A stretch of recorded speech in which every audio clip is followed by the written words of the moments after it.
first few years on the roads when we had a bit of a band going. I was travelling around, had to go to Canberra, like nearly every second Saturday we'd go back to Canberra, to a little mining place. And a big old homestead there, they used to have the dances in. Wealthy people, but they had this big old place where the manager lived, see, very big old place, we used to have dances there. And fights, of course.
Daddy used to have a bit of a go at it sometimes.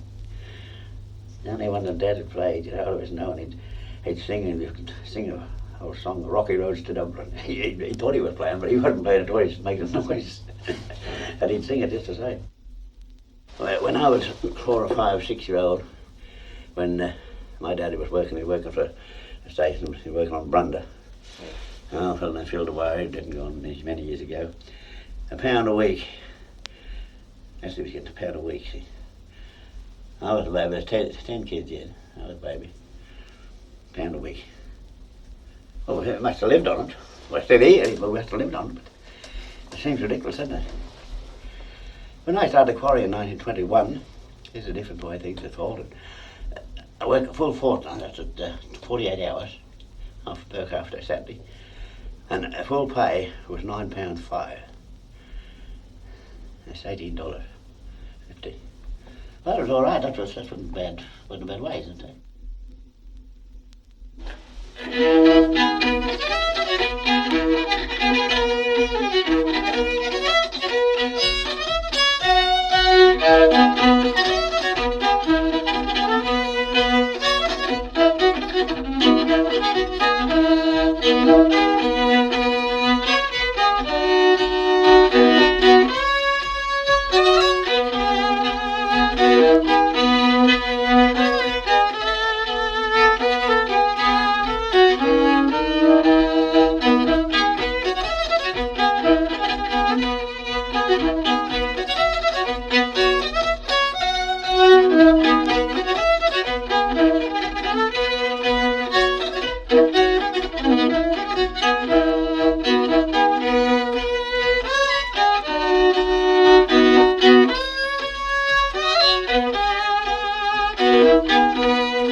Come all you jolly jokers and listen while I hum a story I'll relate to you of a great American bum. From east to west, from north to south, like a swarm of bees they come.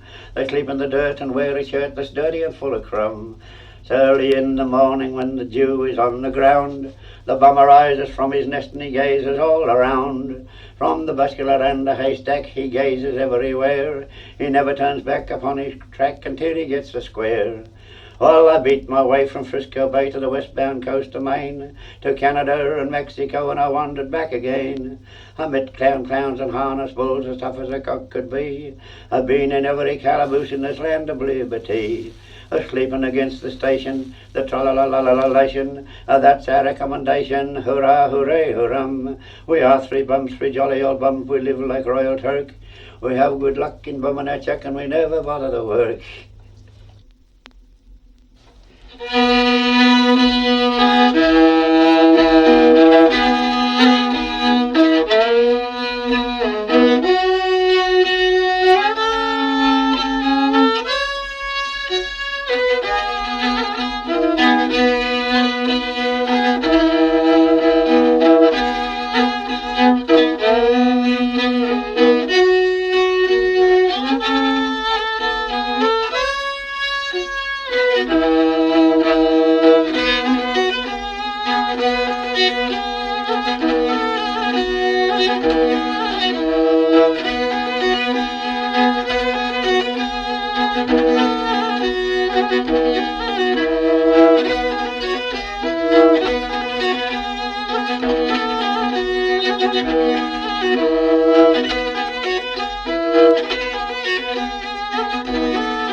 I don't know what his name is. It's an old bloke named Binalong, and he used to play those tunes with the dragging notes, and he lived about 300 yards from my place. And I used to hear him play, and I'd hear it quite plain. I used to go down and have a bit of a tune him. I'd play with him for a night, and he was a terrible good player. And when I'd go home, I'd get the fiddle and I'd try to wait. It sounded so silly after hearing him play, see.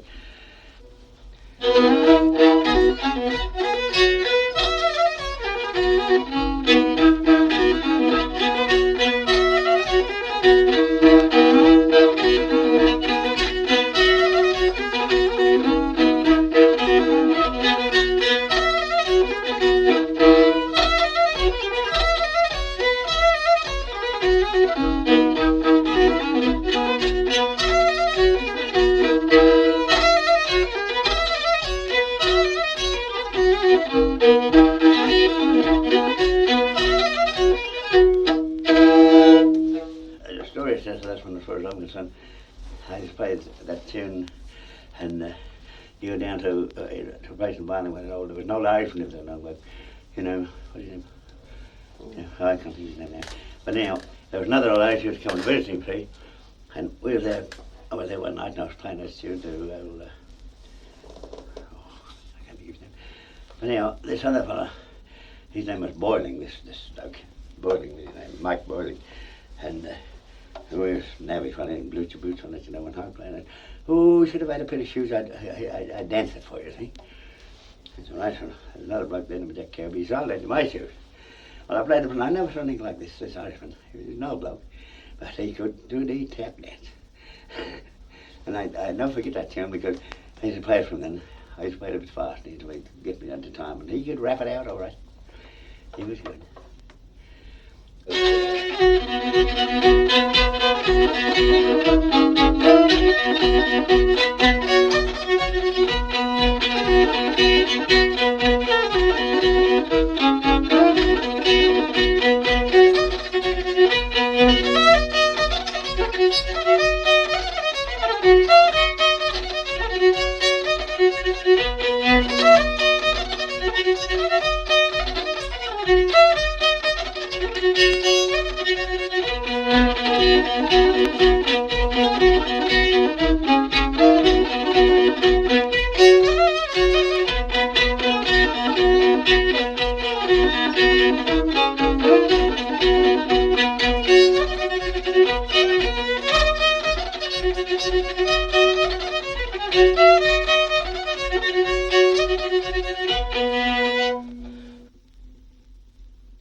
Well, you people must know me some long times ago. I lives me down there many years.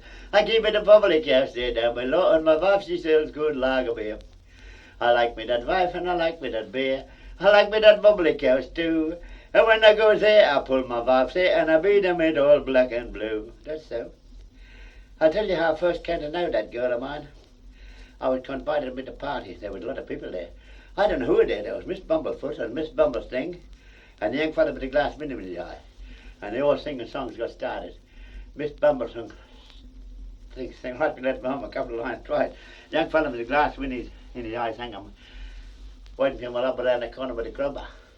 And I winds up with the chorus. Oh, where's me Louisa, me nice little Frau, me lips nice and sweet, and a mouth like a cow, and nose a deep crooked, she's got one eyebrow, 'cause the cat scratched the other one off. Up jumps the old woman and pulls out a prop, and she whacked me all over the floor. When I goes out, the people all shout, oh, don't you get drunk anymore. Up jumped it in I and pulled out the pan fry, and I hit her all whacks on the head. And when they goes out to people, oh, shout, you killed your old woman quite dead. That's up. Well, up come a big fat policeman with a number of his collar on his coat. He, well, that's your head around the old woman. I said, yeah, with a couple of rounds twice. The old woman knocked me down and one, and who'll make two? I jumped up and I knocked the old woman down. I said, two down, who'll make three? Well, they said, you'll have to come to the lockout. One minute the judge was there. He said, well, Judge, he wants to bring you here. I said, the big fat policeman. He said, what's the charge? I said, I won't charge you nothing if you let me go. He said, what's your name? I said, Peter Gunyon from yonder gun bundle. What, he said? I said, Peter Gunyon from yonder gun bundle. Well, he said, you better come round in a couple of weeks. I'll have a clerk to write it down. Just about to go, and he told on that. He said, I first come to know that girl he was. Well, I said, I was walking down the street, and that girl of mine looked at 18 sort of feet and said, hello, Dutch. Yeah, he was. I said, it's pretty first particular. Well, she ran upstairs down, and I was downstairs up, and I threw my arm around her, and she said, stop. When we was done stopping, I said, I think we've been busticated. What was that, she said? I said, got married. Well, went to the parson and knocked his door at and he said, come in. And when he shut the door right up and I fell in. He said, well, Dutch, what do you want? I said, how much you charge to get married? 7 and 6, he says. Oh, I said, only got 4 or 6. Had to get married as far as the money goes. Well, this young woman, you take this man to be a little bit up at the hospital and church him all your lifetime over. That's what she says. And now, young man, you take the woman to be a little bit up at the wife, church her all your lifetime over. Oh, I said, I don't know about my lifetime over, but I'll try a couple of weeks with her to see how we get on. Well, it was a great wedding party. Wedding cake with a German sausage with a little feather in each end and a big one in the middle, and I was up with the chorus. Oh, where's Milderwiese, me nice little Frau, mit lips nice and sweet, and a mouth like a cow, and now that this Gruger, she's got one, a brown got a cat scratched the other one off. That's so.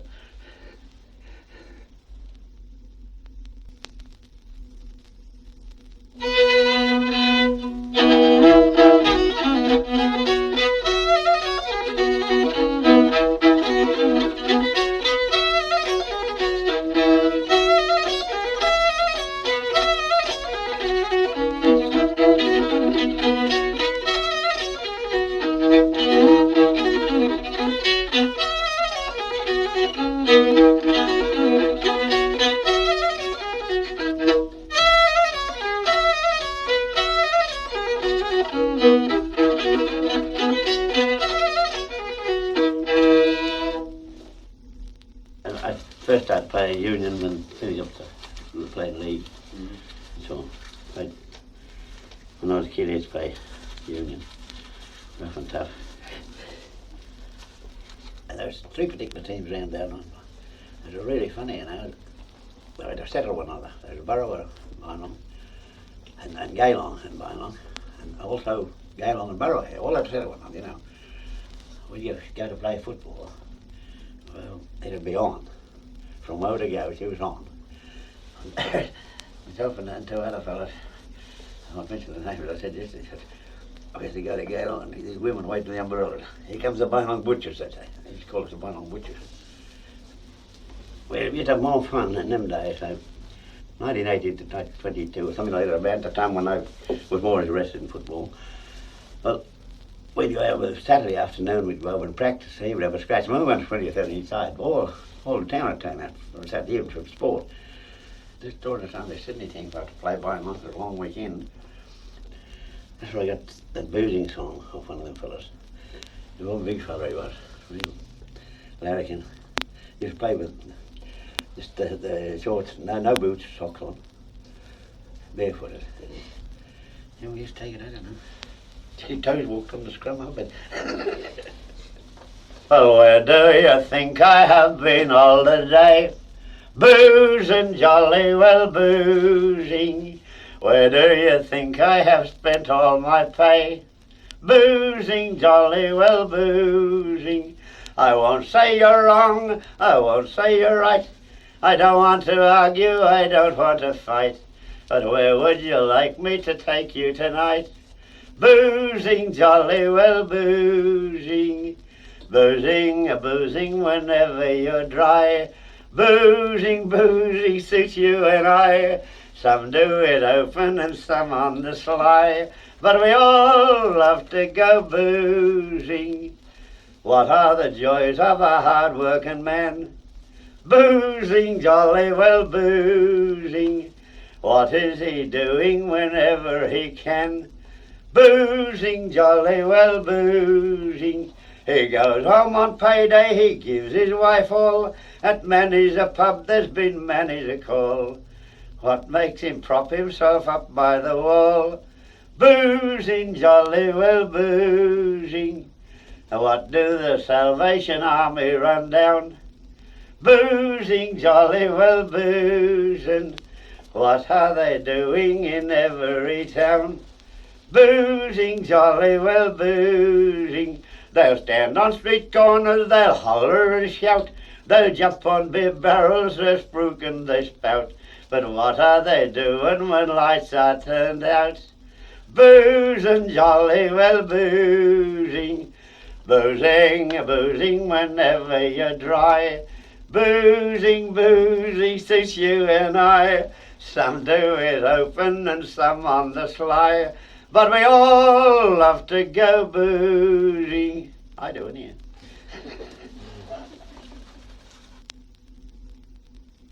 That's old bloke that I tell you that killed off a train, I told him Wallace. He played a double singly all the time.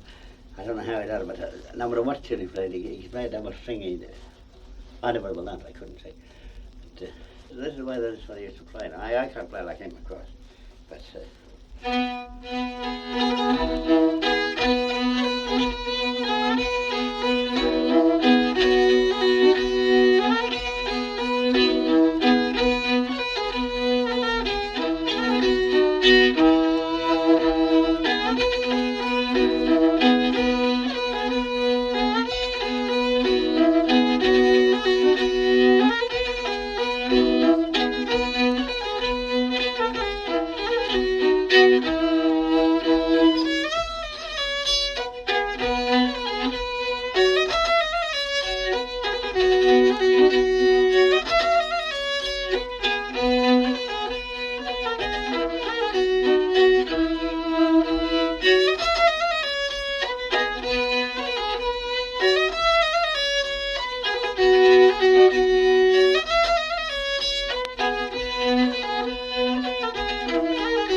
well, jolly good pals are a trouble to find.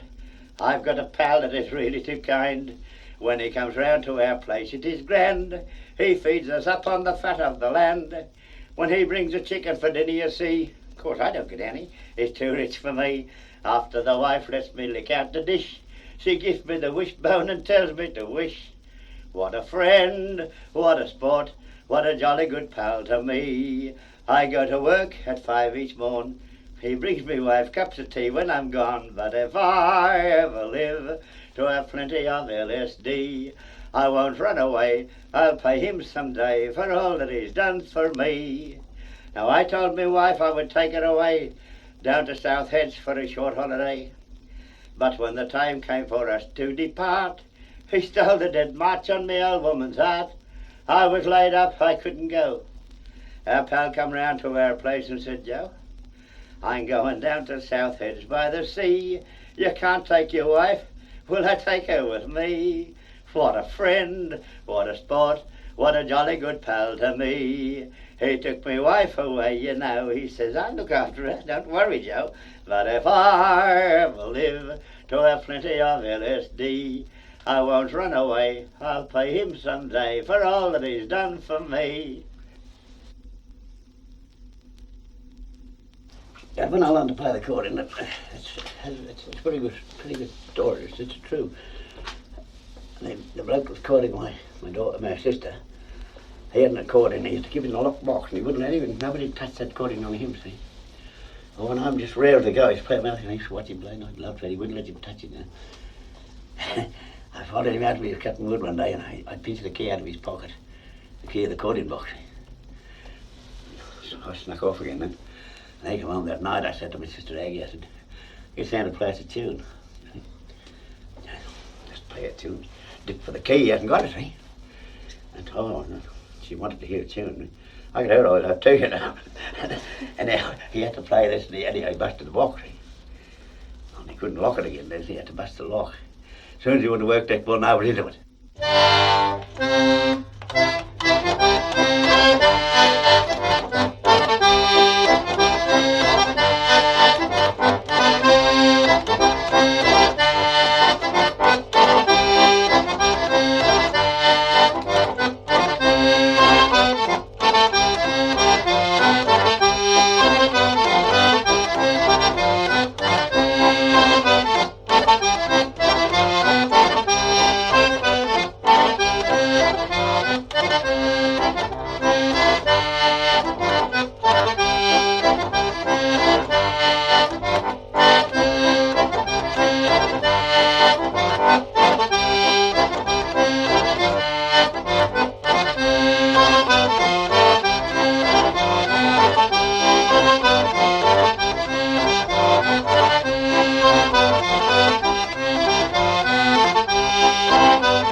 He's working on the railway anyway.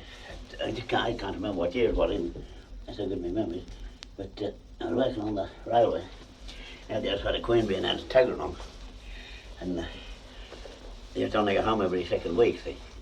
A push bike in them days. I used to take it on the train with me, see. And me and my brother, we used to ride over Canberra. You know, practically nothing at all there. And to go into it now, I don't even know where I am in Canberra now.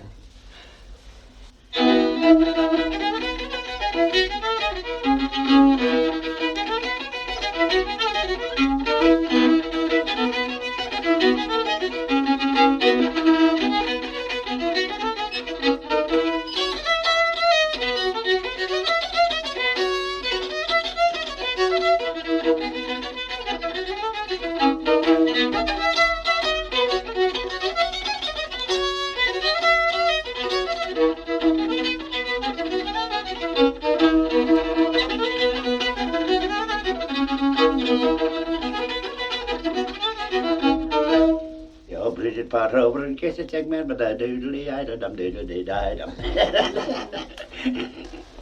Set that, you know, when a woman tells me, oh, well, I how to do this first set, so I can do it. She get all excited, you know. You tell them Bridget Potter over and kiss a thing with the hand, you see. But then I look playing his children.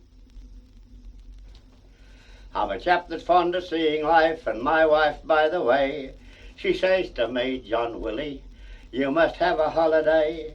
She took me up to London, the sights to let me see. When we arrived at South Pancroft, my wife, she says to me, John Willie, come on, mind you don't get run o'er. A lady says to me, have we not met before? My wife said, how dare you? She's her husband, so be gone. You know it's mine, I found it first. John Willie, come on. Well, we went to Madame Tussauds waxworks, and it was grand. We saw a lot of kings and queens all shaking hands. There was Mary, Queen of Scots, and Elizabeth, you see.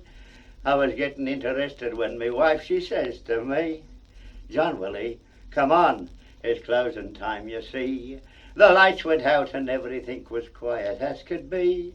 When I looked round, to my surprise, I saw my wife had gone. But I'm sure I heard Queen Lizzie say, John Willie, come on.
was 6 or 7 years old, my father took me to where Johnny Gilbert was shot and showed me.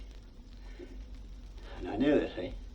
And this second man, well, where they reenacted this wasn't on the spot. Wasn't far away though, wasn't far away. But I think why they did it, where Johnny Gilbert first come out of when he got shot, when his old pair and all this whole fellow when they watered their guns. That's true, you know, he didn't pump. But that is true. He watered the guns all right for the reward. But anyhow, they only got Gilbert out of that lot. He got him all right. But they wouldn't have got him either, I don't think, if they had watered his gun. But he had shot all right, but they had nothing happened, see. In them days, their guns, there wasn't like, there was no lead in them, see. They all had, the police had lead in their guns, all right. But the Bushmen down there, those muzzleloader shops at that time. That's what their man say was a muzzleloader, you know.